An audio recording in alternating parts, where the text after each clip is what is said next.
Let's get straight to our top story then. In what could bring cheers to thousands of home buyers in the state, the Maharashtra government has notified the draft RERA rules. The rules will be up for suggestions and objections until the 23rd of December 2016 to provide a hassle-free buying experience. Cities such as Delhi, Karnataka, Uttar Pradesh and Gujarat have already notified the RERA rules. Some of the draft rules of Maha RERA includes, number one, the promoter shall furnish to the regulatory authority detailed report of the project and relevant documents for the registration of the real estate project with the regulatory authority. Number two, for the purpose of amount to be withdrawn from time to time by the promoter from the separate account to cover the cost of the project, the promoter shall submit the following three certificates to the scheduled bank operating the escrow/separate account. First, from the project architect certifying the percentage of completion of construction work of each of the building or wing of the project. Second, certificate from the engineer for the actual cost incurred on the construction work of each of the building or wing of the project. And third, certificate from a chartered accountant for the cost incurred on construction cost and the land cost. Number three of the rule of the new Maha RERA, the promoter shall disclose land cost, cost of construction and estimated cost of the real estate project. And number four, the promoter of an ongoing real estate project in which all buildings as per sanctioned plan have not received occupation certificate or completion certificate shall be required to submit the application for the registration of such a project within a period of 3 months from the date of grant of registration of the project. And number five, promoter to enable formation of legal entities such as cooperative society, company, association, federation, etc. under section 11(4)(e) of the Act. And to understand all of this better, we do have Magic Bricks Now's editor, Faye D'Souza, joining us here on the news in our studios. Faye, thank you so much for taking time out. I know you have a really busy day lined up ahead of you. Talk to us. These are the draft rules. 23rd December is when we have time still. Yes, how would you view these rules? So 15 days for industry and for normal citizens, and especially I'm assuming consumer associations who are going to want to give in their suggestions and objections. It's a huge document, it's about 50 pages. What we've read through so far, a couple of things that got our eyebrows raised to begin with. So first of all, previous consent, written consent of allottees, there was a rule that said that 2/3 of the people who've bought homes in a particular project need to consent and need to give their written consent for any changes to the building or to the plan. That's been diluted a little bit. So it says that if a local authority mandates a change, then you don't need any sort of consent. It also says that if the amount sanctioned is of anything, whether that's FSI, the number of floors, the number of towers that are being built, if what is sanctioned is different from what is actually being built, then the difference of the sanction can be done later without consent. That's also one thing to keep an eye on. The thing that raised my eyebrow the most is the escrow account. So here's the thing, right? Krishna, up until now, the biggest problem has been the fact that developers have diverted money away from projects. So they've collected money for project number one, used it for something else. And when they ran out of money, which has happened because it's been a bad market for the last few years, they've run out of money, they haven't been able to finish the project that they collected money for to begin with, leaving a lot of buyers in the lurch. Now, agreed, this is largely a problem in the NCR, but there are several cases of this happening in Mumbai and Pune as well.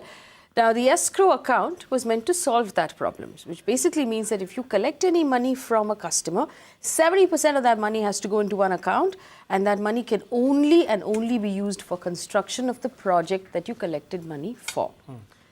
What I understand from what we're reading right now is that if it's an ongoing project which has been running for a while, only the money collected henceforth, only the money that's receivable onwards from this point goes into the escrow account.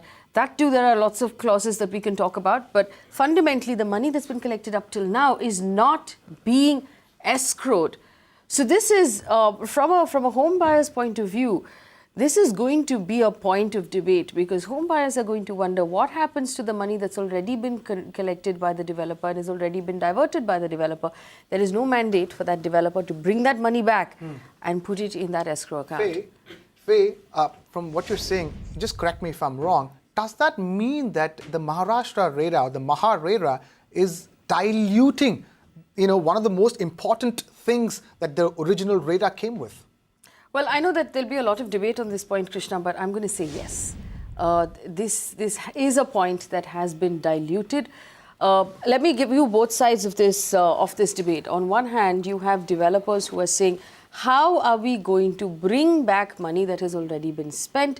If we have to do that, then the entire industry will come to a grinding halt, because what everybody will have to do is take a look at how much money has been collected, redo all of their accounts, bring in money, which is very difficult to come by right now, given the fact that it's a tough industry, plus we've added demonetization to it. So agreed, all of those points are fair. But on the other hand, the actual point that we were trying to solve with RERA, which was money that was being diverted away from buildings that were not being built. We are not solving that problem because you're not mandating that developers bring in the money that they have diverted. And with that, you're systemically allowing project delays to continue. Would you say that? What I think the bigger problem here is, if there is already a project delay, it will not be remedied. Fair enough. Given the fact that anything that comes in post now will need to be escrowed. So you're not encouraging further delays of new projects, but if a project has been delayed because of this point, because the developer has diverted money already, this is not going to be a remedy for that particular case at all. And that's a problem, in my opinion. And that is a huge, huge problem, Faye, that you're bringing to light. And in fact, to take that forward, we have a very special guest, Faye. Hold on with us. So we are indeed being joined by Mr. Uday Vavikar, Vice President, Consumer Court Bar Association, Maharashtra and Goa, on the phone line. And we have a developer voice as well in the form of Rohit Gera, who joins us on the phone line. Thank you, both of you gentlemen, for taking time out. Should we just go with Rohit Gera first on this? Rohit, talk to us. The Maha RERA draft rules are out, and the 23rd is the last date for anybody to send in their objections. I want to understand from a developer's perspective, how do you view these rules, especially the one related to the escrow account? Well, I think this has been long pending, and I think it's a good thing it's finally out. It eliminates a lot of the uncertainty. The developers were thinking of holding back projects to launch because of the uncertainty. At least we have clarity on that. You're absolutely right. The single biggest challenge is the escrow mechanism which has been put into place. And more importantly, it's for those projects which are ongoing. And so I think we will see big challenges. Frankly, the challenge and the problem really needs to be looked at from the eyes of the end consumer. The flat buyer who's bought the apartment is the one who's going to see even more pain as a result of the way this has been drafted currently. Like I've been saying, we need to have a way to get from the current state to future state. That has not been addressed in this. I think that will cause a challenge for a lot of flat buyers today. Mr. Gera, please hold on the phone line. We're also having Mr. Uday Vavikar joining us on the phone line. Mr. Vavikar, your initial thoughts on the new draft that's come from the Maha RERA?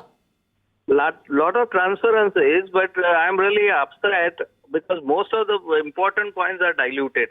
As rightly said by the Faye, number one is that any change in the project was not allowed under Section 7 of MOFA, and you have to take 100% consent of the flat buyers. That has been given a total giveaway. Authority can sanction it, means if the municipality sanctions the chain of plan, one can even attach a building to another building, dig a hole and then, attach that building to another building. So this will be really dangerous. There has to be a specific consent, because once you disclose the plan to a consumer, how you can unilaterally and arbitrarily, even with the approval of authority, do it. A builder who says, I will build 9 floors to the landlord and the consumers, suddenly builds 12 floors unauthorizedly, and then municipality sanctions it and regularizes it. Is that correct? Without the consent, or blocks builds another set of construction on the in front of the clubhouse. What happens? And if that is allowed by the authority, that means it is allowed. That is not correct. Uday Vavekar, Rohit Gera, good evening to both of you. This is Faye D'Souza from Magic Bricks. Now, Yes. Uday Vavekar, I just want to make one point. If we look at the wordings of the rules, it doesn't say if it's allowed by the local authority. It says if it's mandated by the local authority. So if the local authority mandates a change of some sort, Question is, and if it doesn't, then what happens? That is not clarified. Because Yes. approval of local authority would be taken as a mandate. And I want to understand, I also want to point out to our audience that this massive document has just come out, so we're still working through it. Yes. But There are Uday other Vavekar, There's on another point, Faye. yes, let's talk about the escrow account. Uday Vavekar, page 8. Yeah, that page is totally, 8. totally diluted, because now you are saying the project which are not completed would come under RERA registration. But as far as escrow is concerned, you are saying from point now. What is wrong in doing the accounting again? What is wrong in giving transparency to those accounts? If you have really utilized for the project, why should you be scared of? Absolutely. So Rohit Gera, I want to bring you in here. If I'm not mistaken, what the rules actually say is that all further receivables from allottees need to be escrowed. There is no mention of money that has already been collected by the developer for an ongoing account or for an ongoing project, I beg your pardon. So I understand from an industry point of view, this is that transitionary phase from current state to future state that the industry was hoping for. But for people who are struggling with delayed homes, this is not a solution. Well, neither is it a solution to turn around and say that henceforth you can't take any money out. The question is simply this: where does the developer get the money from? Well, Rohit, technically the developer already got the money from the customer. Yeah, absolutely. And he took the money and he used it somewhere in some other project or to buy some land or to do something which went horribly wrong. And I'm not condoning that. Please don't misunderstand me, right? Please appreciate the generally accepted practices, which I'm not saying are necessarily the best practices, have been in practice for the last 50 or 60 years. We're trying to make a change in that. And if we're going to turn around and say, well, he should have, he shouldn't have, he could have, it's all true. You're absolutely right. The fact of the matter is we're sitting in a situation which is a huge problem for the flat purchasers. And I keep saying this. Well, I agree it's a huge problem for the flat purchasers. Uday Vavekar, the escrow account clause has been completely diluted. For someone who's right now looking at a home that is not going to be delivered, this is not a solution. That home is not going to be delivered. Secondly, Faye, it is against the central RERA. How is it against central RERA, Uday Vavekar? Because central RERA does not allow this kind of concession. I mean, all the projects which are not completed are to be taken in. How you can take a contrary stand? Do you see this as a complete dilution? Yes, Uday yes. Vavekar? Not only dilution, I see it's a contrary to the original RERA, because RERA has to fall in line with the central RERA. It is not falling in line with the central RERA. All right, Secondly, gentlemen, Mr. Rohit Gera and Mr. Uday Vavekar, and of course, our very own Magic Bricks Now's editor, Faye D'Souza. Thank you, all three of you, for taking time out to be with us here on the news and putting the new draft laws of Maharashtra's RERA into perspective. Is it a dilution? That seems to be the answer so far. We will be getting you updates on this through the evening, so make sure you keep watching Magic Bricks Now for the rest of the evening. You can watch live TV on our website mpnow.in. Find us on Facebook at facebook.com/magicbricksnow. And don't forget to click the like button. You can also follow us on Twitter at Magic Bricks Now. To stay updated with all our programming, hit the subscribe button on our YouTube channel by logging on to youtube.com/magicbricksnow.